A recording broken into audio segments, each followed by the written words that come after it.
Hello. A few months back, I made a YouTube short that showed off the announcement of a brand new game being developed by the creator of RuneScape, Brighter Shores. In this review, I'm going to be going over the new early access release. This video is long overdue. Going into the game, I went in as blind as I possibly could. I created my character and paid as much attention to the game as I could. Finished. Hey, this is me, y'all. At this point on, the most I've seen was the quote-unquote tutorial island segment of the game until it got to the combat. Great. You make your character, nothing special though. That's the first point that I want to make. This game, from the get-go, is already making its first impression as a clear inspiration of RuneScape. Without RuneScape, this game wouldn't even exist. Great. However, that was RuneScape, which is its own thing where Andrew decided to separate himself from. Now, he and us are off to Brighter Shores. Let me start off by saying that I'm going to judge this game based off of what was already released, not only to keep as much authenticity as possible, but because they've already given the option of monetization in the form of a paid subscription from the get-go. I even removed my RuneScape membership and bought that premium subscription. I have since accepted that decision. All in all, I want to see an indie game succeed, and I have no issue with supporting that. But this is a first impression. Brighter Shores is what I would describe as a graphics-based idle RPG. As I said, you can customize your character and interact with the game world through quests and leveling up what are called professions, as opposed to skills as you'll see in their previous game. It has a fairly typical UI. You can rotate your camera, and when I first played the game you could only rotate your camera with the mouse button, by the way, and point and click.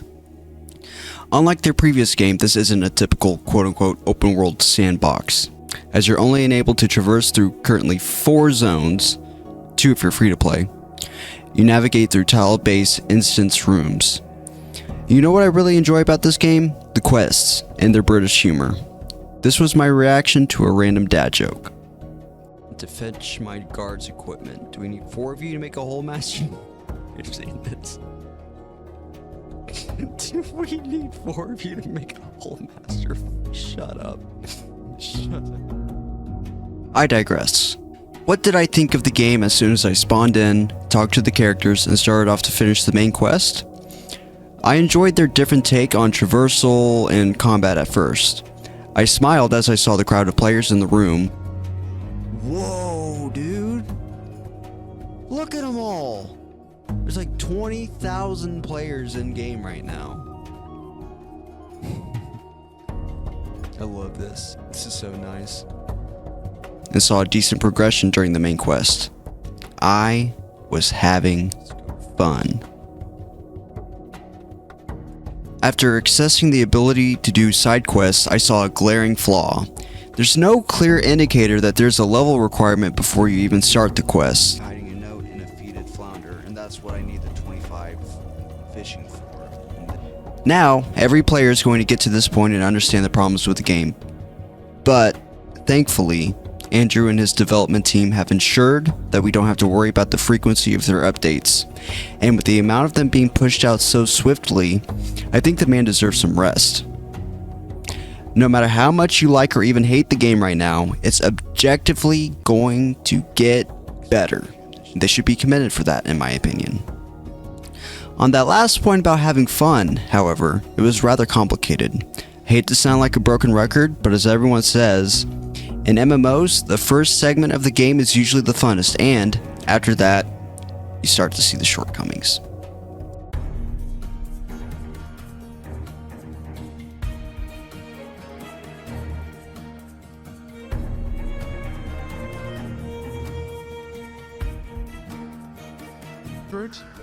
Per skill, that's mental. I'm only 2 hours in and I already feel like there's just too many deal breakers. There's just too many things that are worse than what already existed. And the combat feels worse than RuneScape's combat as well. It's like every single element of similarity that this game has with RuneScape is worse in every way. And yet, that was after the fact. I didn't know about any of these issues. I noticed the gathering, the stores, and the combat were clearly comparable, but not exactly the same as their previous game. I enjoyed what was going on for the first couple of hours, but as I mentioned, there are shortcomings. Ugh. Reskins. If you're going to be installing this game, investing your valuable time and energy into an online game, you need to be aware of the fact that there's going to be some monotony and an issue of item and enemy variety. I knew going into this that there's going to be a grind, but man, I had no idea how much the game expects of you. To top it off, Steam clearly tags this game as an MMORPG. And that's where we're at.